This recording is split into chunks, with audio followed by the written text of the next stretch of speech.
Bienvenidas y bienvenidos a un capítulo más de 5x5. Como bien saben, en nuestro programa hemos visto de todo. Animales, plantas, temas sociales, cambio climático, moda y muchos temas más.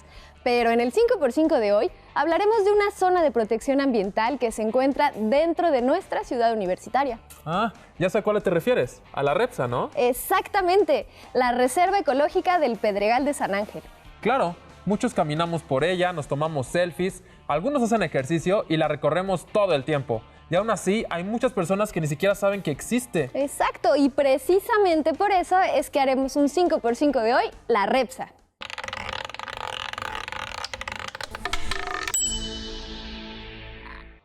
Y si se preguntan, ¿cómo puede ser que el Pedregal de San Ángel sea una reserva ecológica? Aquí están todas las respuestas. Abajo de las toneladas de cemento de avenidas, casas, edificios y centros comerciales que vemos a diario, existe un suelo de lava petrificada. Oye, ¿pero de dónde vino esa lava? ¿Del Popo? No lo sé, pero Eureka puede ayudarnos. Eureka, ¿Y ahora qué quieren? pues solo tenemos una preguntita. ¿Cómo es que llegó tanta lava aquí? Aquí tienes toda la información que pude encontrar. La lava que formó al Pedregal de San Ángel vino por la erupción de un volcán que se encuentra muy cerca del Ajusco, el Xitle. El volcán que venció a una civilización. ¿Volcán Chicle? Eureka, ¿qué puedes decirnos de este volcán? El volcán Xitle se encuentra en la Sierra del Ajusco. En el año 280 de nuestra era hizo una erupción de tal magnitud que los cuicuilcas tuvieron que abandonar su centro ceremonial. Órale, entonces la lava líquida de la erupción cubrió todo lo que hasta ahora es San Ángel, Coyoacán, Tlalpan, Chimalistac, Tizapán, Copilco y Santa Úrsula. Correcto. Esta erupción tuvo dos fases. La primera con erupciones explosivas, con una liberación violenta de chorros de gas y cenizas. Y en la segunda, la lava salió como roca fundida y se fue esparciendo lentamente. Se estima que este fenómeno duró 2 o 3 años aproximadamente. ¿3 años? No, fue muchísimo. Oye, vale, Eureka mencionó a los cuicuilcas, pero ¿y esos quiénes eran o qué tienen que ver con esto? Pues lo que yo sé es que aquí en la cuenca del Valle de México se originaron las primeras sociedades sedentarias y una de ellas fueron los cuicuilcas, que empezaron a desarrollar la agricultura alrededor del año 800 a.C. Ok, ya veo, pero tengo otra duda, Eureka. ¿Otra? Oye, sí, Eureka, otra. ¿El Valle de México es en realidad una cuenca? Así es, Julián. Y al descender las lluvias a través de las laderas de las montañas que la rodean, el valle se fue llenando de agua, dando origen a una cuenca hidrográfica, una amplia zona con lagos y ríos, y a una enorme biodiversidad. Ya entiendo. Fueron esas características las que atrajeron a diferentes grupos humanos a la cuenca, porque pues aquí encontraron recursos para la caza, la pesca, todos los alimentos que necesitaban y protección, como los cuicuilcas. Exacto, y ellos estuvieron en constante conflicto con los fenómenos de la naturaleza porque este lugar estaba repleto de actividad volcánica. Eureka, ¿qué más encontraste sobre la erupción del Xitle? Aquí tienes información. El mar de lava que emergió del Xitle, al enfriarse, se transformó en una capa de piedra de hasta 40 metros de grosor y 80 kilómetros cuadrados de superficie. O sea que la erupción del Xitle destruyó los asentamientos cuicuilcas y forzó su migración y alteró por completo la dinámica del Valle de México. Exacto, y después de casi 2000 años, este ecosistema ya se veía como ahora conocemos al Pedregal de San Ángel. Ah, ya. ¿Y cómo se convirtió entonces en una reserva ecológica? Ah, pues eso lo veremos en el punto número 2. Historia de la reserva. Pónganse cómodos porque aquí comienza la historia de la REPSA. Miren, el primer trabajo académico que se realizó en el Pedregal de San Ángel fue del botánico judío-polaco y naturalizado mexicano Jerzy Redowski. ¿Sabes algo de este trabajo, Eureka? Por supuesto que lo sé, Julián. A principios de los 50 y después de 81 excursiones y la recolección de más de 1,700 ejemplares de diversas plantas, Redovsky escribió su tesis de licenciatura, donde habló de lo complejo e interesante de la flora, en especial arbustos de baja altura. Esta tesis despertó el interés de varias personas y en la década de los 80 se agruparon colectivos de estudiantes, en especial de biología, profesores y académicos de la Facultad de Ciencias con el objetivo común de proteger la biodiversidad y la riqueza del Pedregal de San Ángel, que se empezaba a conocer bien y que peor aún se empezaba a saber que se perdía por el crecimiento urbano. Eureka, ¿puedes decirnos cuándo fue la creación de la Reserva Ecológica Pedregal de San Ángel? De acuerdo a mis datos, la REPSA se creó el 30 de septiembre de 1983, con 124.4 hectáreas. Desde entonces han existido 4 acuerdos de reordenamiento del área, lo que ha hecho que crezca la zona de protección. 4 reordenamientos, o sea que ha cambiado 4 veces su tamaño. Eureka, ¿nos los puedes poner en pantalla, por favor? El primer acuerdo fue en 1990, donde se sumaron 23.3 hectáreas. El segundo fue en 1996 y en aquella ocasión se sumaron 25.3 hectáreas, entre ellas la zona de la Cantera Oriente, denominada como Zona de Recuperación Ecológica. El tercero fue en 1997, en el que se suman 40.4 hectáreas más y se introducen las áreas verdes de manejo especial, que actualmente se denominan zonas de amortiguamiento. No se preocupen, ahorita explicamos de qué se trata. Y finalmente fue en junio del 2005 en el que se agregaron 24.8 hectáreas más a la zona de protección. Y así, la REPSA tiene un total de 237.3 hectáreas de zona protegida, que representa al 30% del campus de Ciudad Universitaria. Gracias, Eureka. ¿Ya no necesita nada? No, por un momento no, gracias. Te decimos si es así. No le hagas caso, vale, creo que está de mal humor hoy. Ya sí, pero bueno, sigamos hablando de la REPSA mejor. Va, me parece bien. Yo quiero mencionar algo, y es que no hay muchas megalópolis que tengan un área protegida que conserve dentro de su zona urbana un trozo de lo que fuera uno de sus ecosistemas originales, como lo hace la CDMX. Claro, aunque a pesar de que ya no exista varias de sus especies originarias. Y así como se han ganado muchas hectáreas de protección, también se han tenido que defender y rescatar a la reserva y a sus habitantes constantemente. Y no ha sido una labor fácil. Estoy seguro de que no. Pero para conocer más sobre esto, en el programa de hoy contamos con la presencia de la doctora Silke Kram-Heydrich, secretaria ejecutiva de la REPSA. Muchas gracias por acompañarnos, doctora, en el 5x5 de hoy. Gracias, Julián. Gracias, Valeria, por invitarme a este programa, que creo que es muy importante e interesante. Doctora Silke, ¿cuál es la importancia de contar con una reserva ecológica dentro de una ciudad tan grande como es la Ciudad de México? Pues simplemente hablar de reserva ecológica en una ciudad como esta, que está llena de cemento o un gran porcentaje de su superficie está sellada, pues ya esa responde a la pregunta de por qué es importante. Esta reserva, aunque no es tan grande, pero resguarda fauna y flora nativa del Valle de México. En él viven más de 1.500 especies, mucho más que en otros ecosistemas del Valle de México, y pues eso es importante mantenerlo generación tras generación. Abundaremos un poco más en el punto número 3. Vida silvestre. Entonces, la REPSA es un ecosistema único en el país que, por cierto, es donde se conservan los últimos remanentes del matorral xerófilo. Sí, de hecho se han descrito 5 microambientes dentro de ella. Lo que aún no entiendo es cómo la vida pudo originarse después de la erupción volcánica. Eureka, ¿nos ayudas a saber un poco sobre esto, porfa? En la zona ocurrió un proceso de sucesión ecológica. ¿Qué significa sucesión ecológica? Sucesión ecológica. Tras la actividad volcánica, la mayoría de los seres vivos del sitio fueron destruidos o desplazados. Seguramente el Pedregal estuvo deshabitado durante cientos de años, carente de suelo, con altas temperaturas y sin las condiciones necesarias para albergar vida. Aunque claro, la enorme biodiversidad que habita actualmente indica que en algún punto, pues, este páramo se volvió habitable. Exactamente, Julián. Qué buena observación. Así es como me gusta. Que reflexionen. Por eso les daré un poco más de la información que encontré. En una sucesión ecológica, especies pioneras como musgos y líquenes comienzan a crecer a pesar de las condiciones desfavorables, dando paso a otras, como los helechos, plantas con flor, suculentas y cactáceas, como el Senecio precox, también conocido como palo loco. Ah, sí, esa es una de las más abundantes de la reserva y de las más emblemáticas, que va al revés de las otras plantas y además le da refugio a los murciélagos.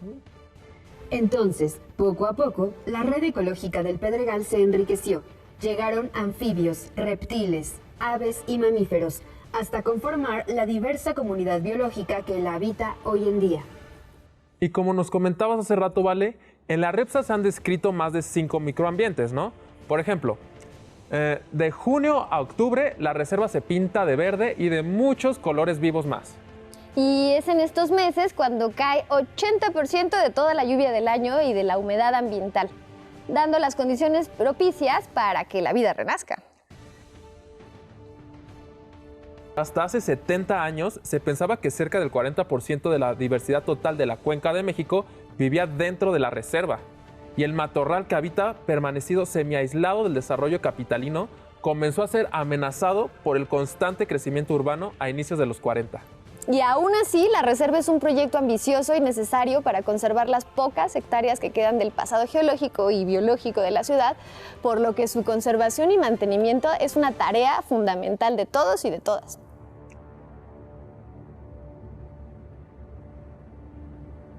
Y antes de pasar a nuestro punto número 4, primero tenemos que hacer un breve corte. Recuerden dejarnos sus comentarios en todas las redes sociales y cuéntenos si han visitado la REPSA. En un momento regresamos. Oye, está bueno este lugarcito, ¿eh? Yo creo que te lo voy a cambiar. No, solo te lo presté un ratito para que sientas el poder. Sí se siente el poder. Y estamos de vuelta en el 5x5, la REPSA, y la importancia de conservarla. Conservación.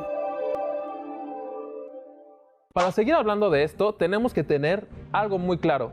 ¿Me puedes decir qué tipo de reserva es la REPSA?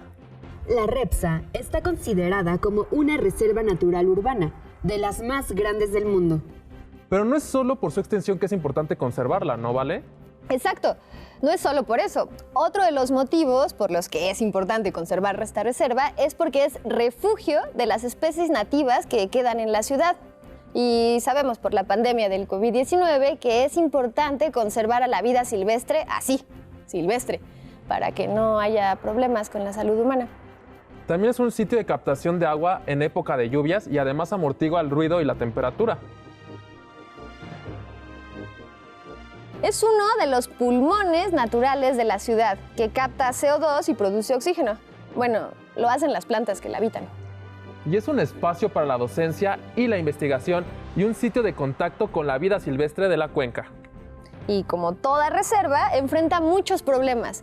Hay muchos factores que la amenazan. Eureka, ¿qué amenazas enfrenta esta reserva? ¿Qué amenazas enfrenta? La construcción de nuevos edificios, su uso como tiradero de cascajo y desechos de construcción, el vandalismo de sus bardas o daño a instalaciones y elementos del ecosistema, la acumulación de basura o desechos de jardinería, la extracción de flora y fauna nativa o cualquier elemento del ecosistema, la introducción de flora o fauna exótica, como perros y gatos sin correa, y además los incendios. Con base en experiencias anteriores, se elaboró un plan de manejo de la reserva como un instrumento que busca promover la conservación, tanto de la roca volcánica como de la vida silvestre que sustenta y que además se toman en cuenta, obviamente, las actividades universitarias. Para su conservación, la reserva se dividió en 16 polígonos en los cuales están agrupados en 3 zonas, núcleo y 13 zonas de amortiguamiento.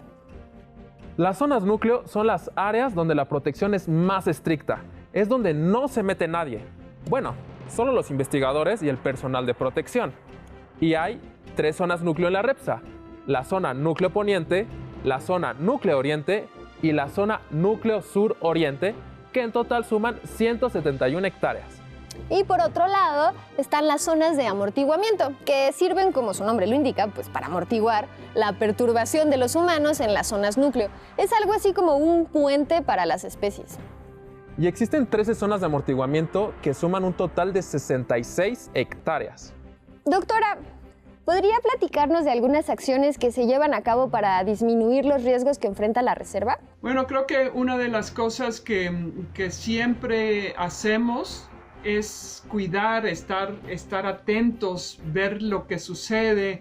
Eso implica pues conocerla, saber de los procesos, como decía en cuestión de la fauna y flora, pues conocer qué hay ahí, es saber su historia. Yo creo que es una parte importante para luego poder tomar decisiones. Hablando de los riesgos, o nosotros hablamos de las amenazas, igual y no voy a poder decir todo lo que sucede, pero para eso pues me gustaría hacer la propaganda de este producto que se ha hecho en la reserva, que es el Atlas de Riesgos, en donde se describe un poco la problemática y también se describe un poco lo que se hace, ¿no? Pero para resumir, es como siempre estar atentos a qué está sucediendo y actuar. Muchas de las cosas pues tienen que ver,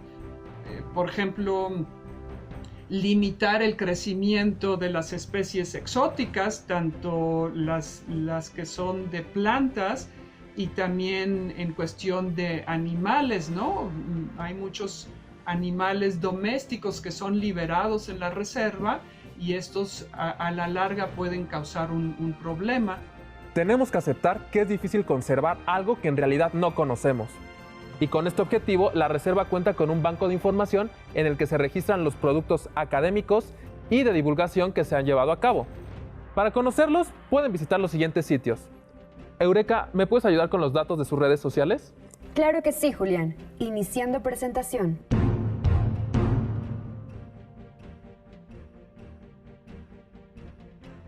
También pueden visitar el Jardín Botánico del Instituto de Biología de la UNAM, que es el segundo más antiguo del país y que ahí van a poder ver no solo la biodiversidad del Pedregal, como cactáceas, agaves, sino que también van a poder ver biodiversidad de todo el territorio nacional. En él crecen más de 1,600 especies de plantas de bosques, de desiertos y de selvas mexicanas. Más de 300 de las 945 especies consideradas en algún nivel de riesgo, de acuerdo a la norma oficial mexicana 059.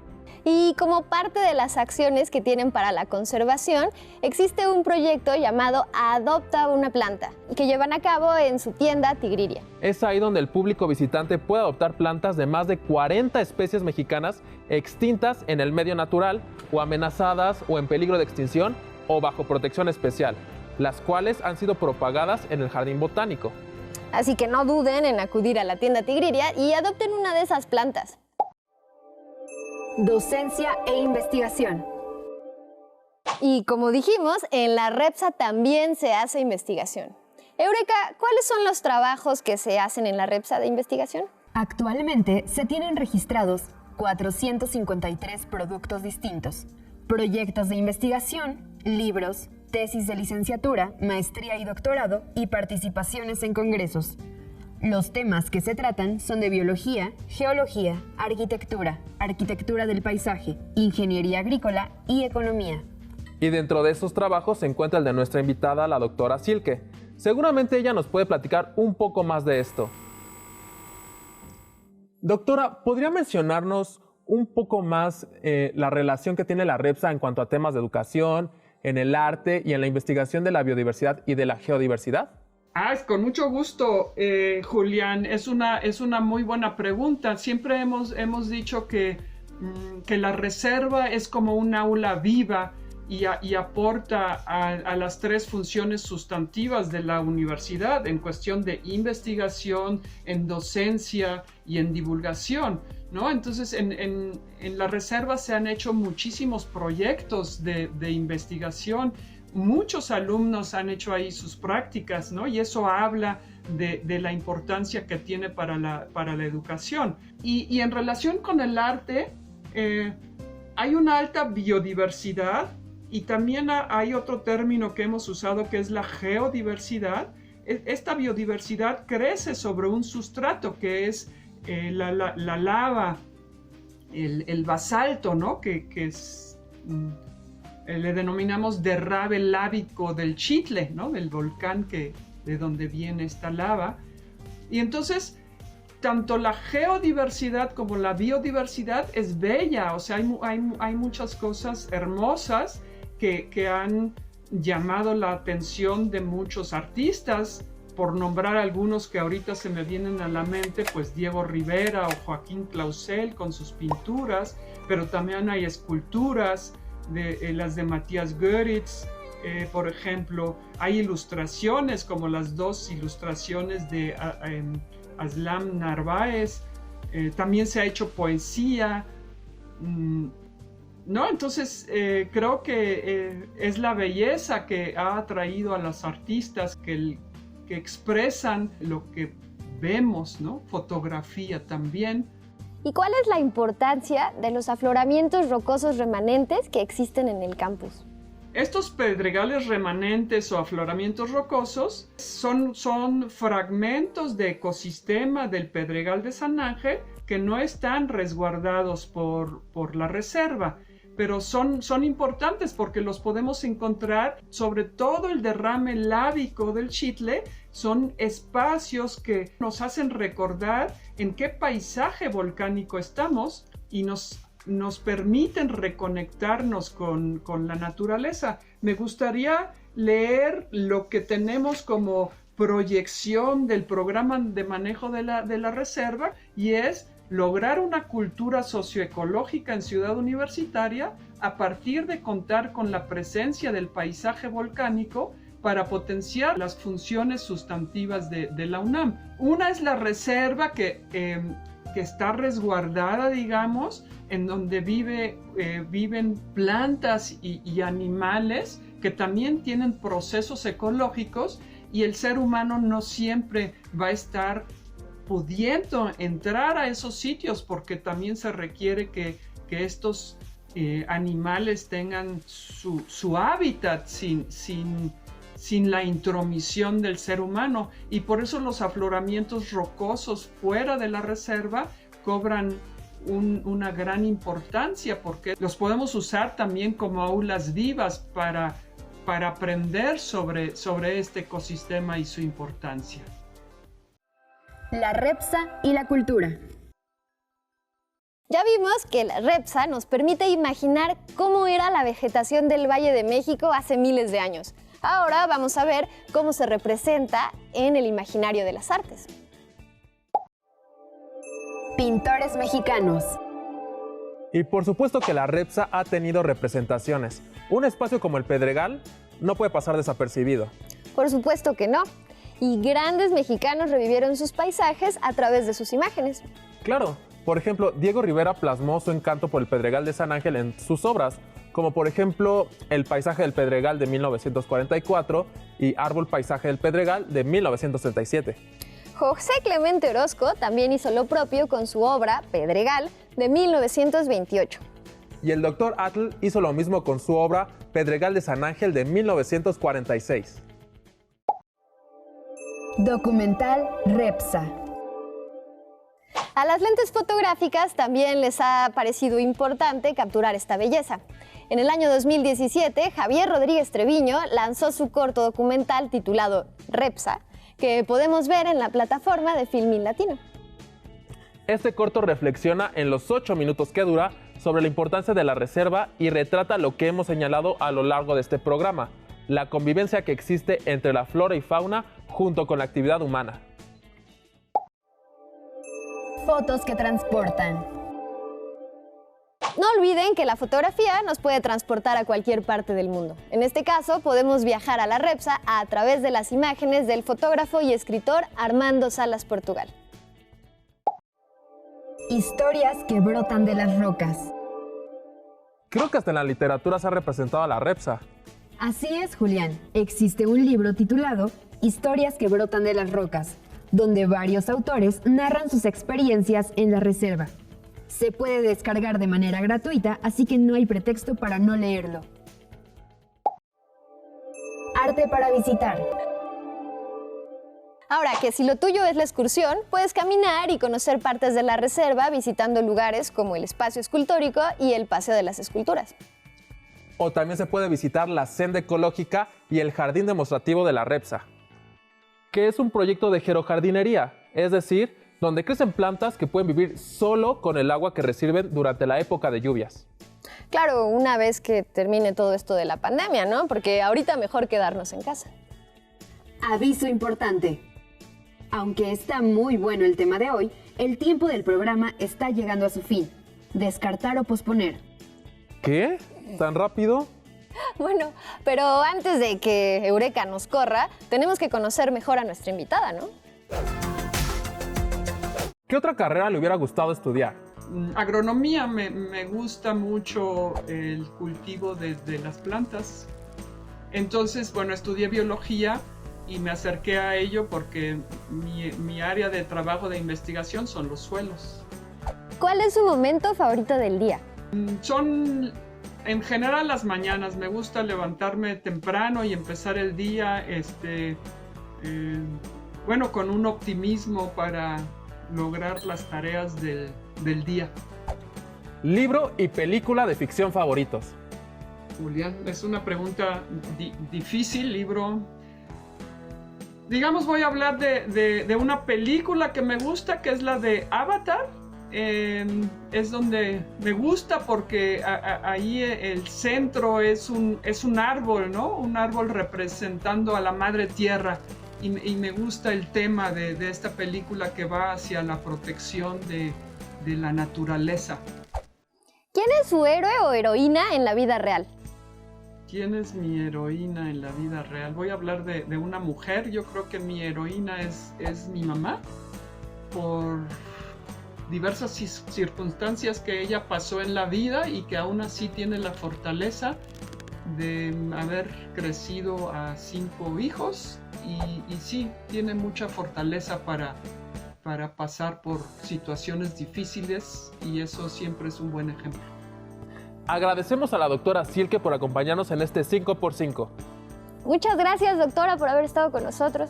Gracias, Julián, gracias, Valeria, por invitarme a este programa que creo que es muy importante e interesante.